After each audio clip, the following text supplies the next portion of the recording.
السلام علیکم. وعلیکم السلام. خواتین و حضرات, ایک بار پھر ہمارے ساتھ رہنے کا بہت بہت شکریہ.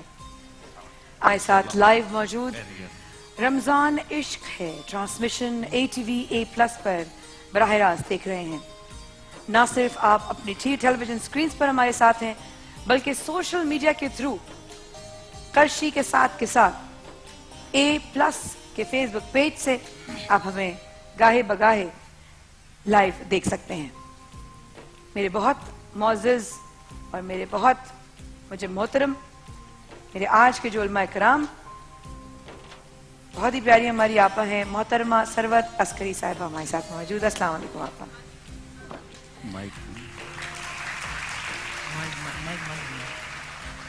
ان کے ساتھ میرے بہت ہی پچھلے سال بھی ان کا ساتھ رہا, ان کی رہنمائی رہی, مفتی سید شاہ حسین گردیزی صاحب اور حکیم مفتی نور رحمانی صاحب موجود ہیں.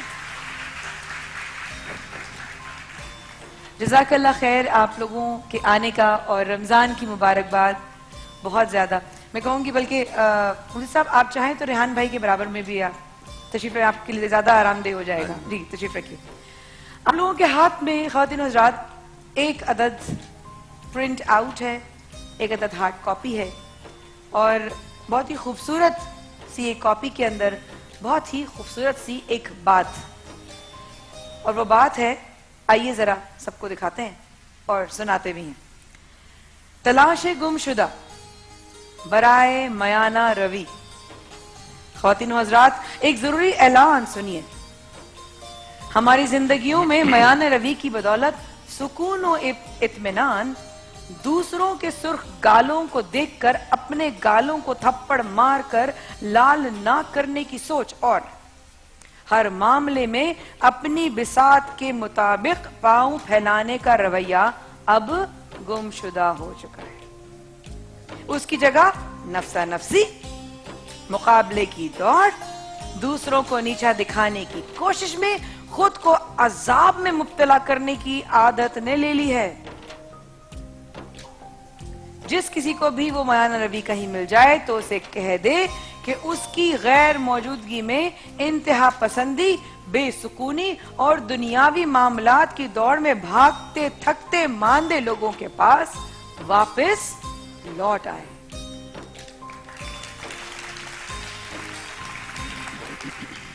دوڑ, میانہ روی صرف دولت کی حد تک نہیں ہے, دکھاوا صرف دولت کی حد تک نہیں ہے.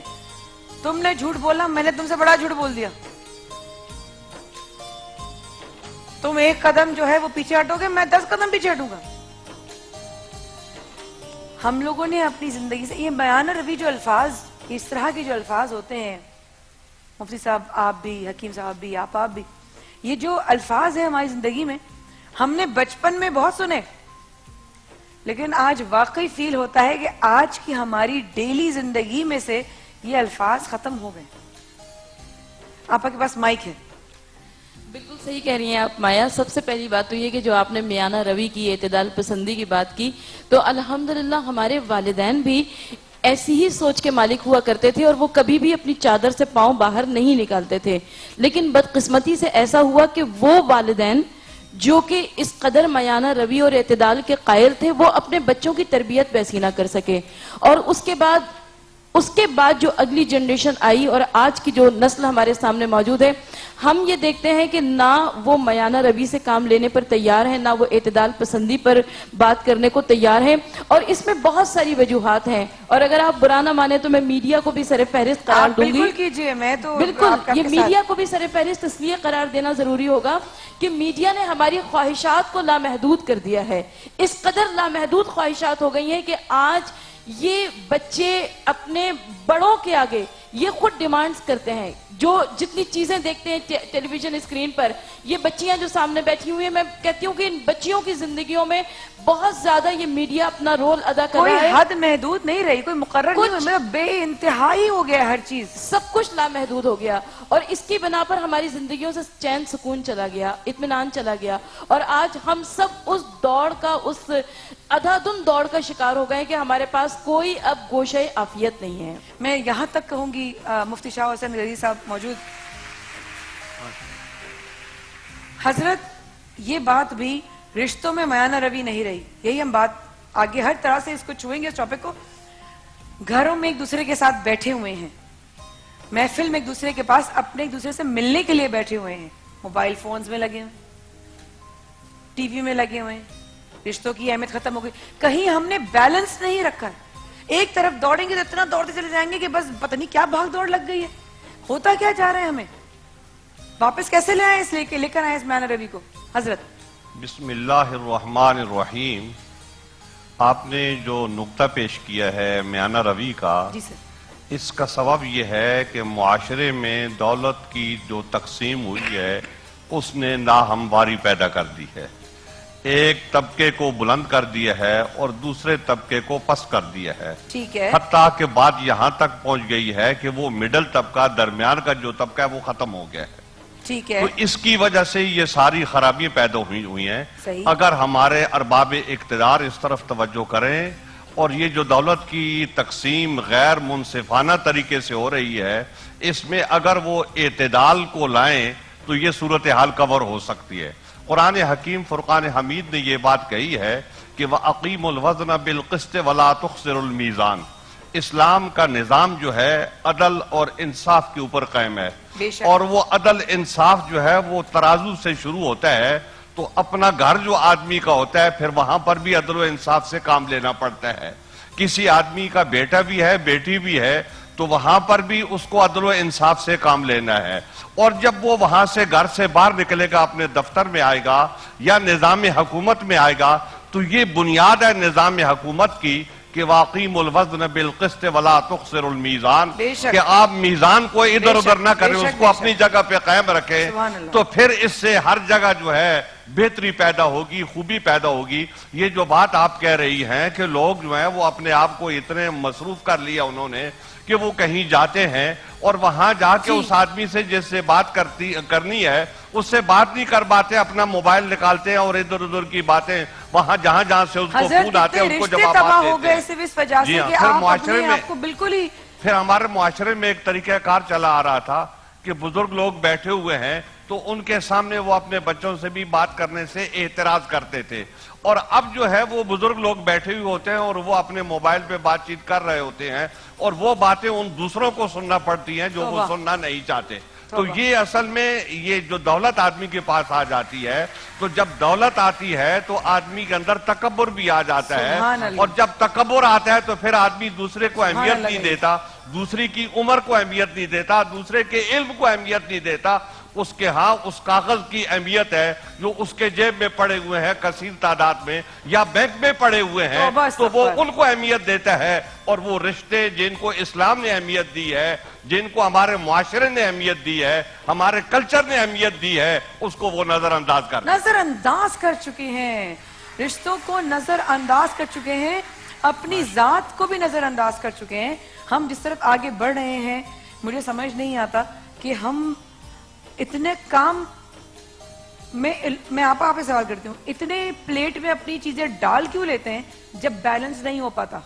مت کریں نا, چوز کیوں کرتے ہیں؟ یہ بھی چاہیے, یہ بھی کرنا ہے, یہ بھی کرنا ہے, اتنا ادھر بھی جھوٹ بولے ادھر بھی بنا کریں, اور سب کرنے میں آخر میں ایسی جگہ پھنستے ہیں آ کے کہ پھر سمجھ آتا ہے کہ ہائے اگر بیلنس کر لیتے نا لائف کو, اپنے جو بھی ہم بول رہے تھے کلمات سوچ لیتے تو یہ نہ ہوتا.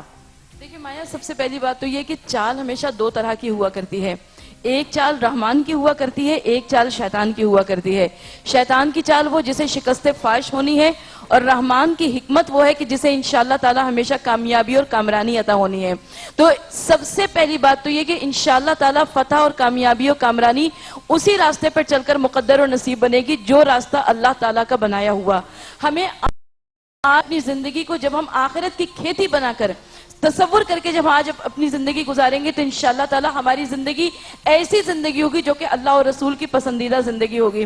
آپ نے کیونکہ میانہ روی اور اعتدال سے متعلق بات کی تو میں ایک نقطے کی جانب اور اشارہ کرنا چاہتی ہوں, کیونکہ میری بہن بھی میرے ساتھ بیٹھی ہیں, انہوں نے بھی بہت سارے ایسے واقعات دیکھے ہوں گے.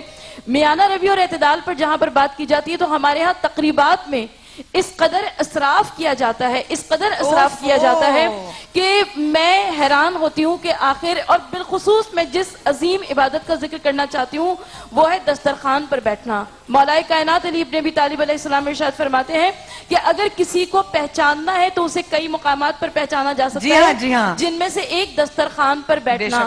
آج ہمارے یہاں کی مجالس، آج ہمارے یہاں کی محافل، آج ہمارے یہاں کے میلاد، آج ہمارے یہاں کی شادی بیاہ، مائو مہندی تقریبات، یہ افطار پارٹیاں، یہ تمام مقامات ایسے بن گئے ہیں کہ جہاں پر رزق خدا کی بے حرمتی کی جاتی ہے. توبہ استغفار، توبہ استغفار. میں ایک بات عرض کرنا چاہتی ہوں. میں ایک مرتبہ ایک شادی میں گئی، وہاں پر میں نے دیکھا الحمدللہ ہمیں بچپن سے ایسی، اچھا یہ والی باتیں ایسی نہیں ہے کہ جو میں بتاؤں یا مفتی صاحبان بیٹھ کر بتائیں، یہ ہمارے گھروں میں مائیں تربیت دیا کرتی تھی. تہذیب الاسلام میں یہ تمام باتیں موجود ہیں. تو میں نے دیکھا کہ ایک تقریب میں ایک بچہ گلاب جامنیں نکال رہا تھا پلیٹ میں. بھئی اس نے ایک چوٹی دار پلیٹ بنا لی گلاب جامنوں کی. میرے دل میں خیال آیا کہ 10-12 سال کا بچہ ہے، یہ کھا بھی سکتا ہے یا نہیں.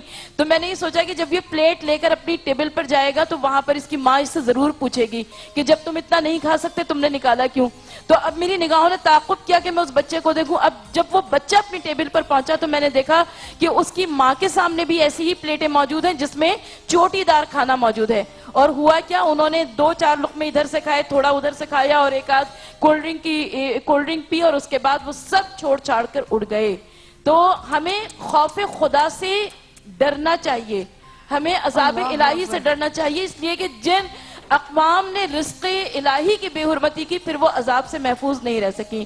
آج ہم میں سے ہر کوئی خوفزدہ ہے، ہر کوئی رونا روتا ہے. فیس بک، ٹویٹر، سوشل میڈیا، ہر جانب ایک ہی فریاد ہے کہ جی اتنی مہنگائی ہے، رمضان المبارک ہے اس میں اتنی مہنگائی ہے، اس قدر گراں فروشی ہے، سب کچھ، مگر اس کے باوجود ہم اپنے اندر کوئی تبدیلی لانے پر تیار نہیں ہیں. ہمیں اپنے اندر تبدیلی لانی پڑے گی. تبدیلی میں آپ کو بولوں، میرے لیے اگلے پر تنقید کرنا بہت آسان ہے. جب خود اس تنقید کا سامنا کرنا پڑتا ہے تب انسان جل جلا جاتا ہے کہ یہ ہوا کیا ہے. یہ میں اپنے ساتھ کیا کر بیٹھا ہوں. اس وقفے بعد خواتین و حضرات حکیم مفتی نور رحمانی صاحب سے بھی سوال کروں گی. ہمیں چھوٹا سا وقفہ لینا ہے. وقفے کے بعد آتے ہیں مسز خان، وقفے کے بعد آتے ہیں. میانہ روی رشتوں میں سے، زندگی سے بالکل ہر طریقے سے، ہر زاویے سے آؤٹ ہو چکا ہے. There is no balance in life. That balance is very important and essential. اس وقفے کے بعد واپس آتے ہیں ہمارے ساتھ. We'll be right back.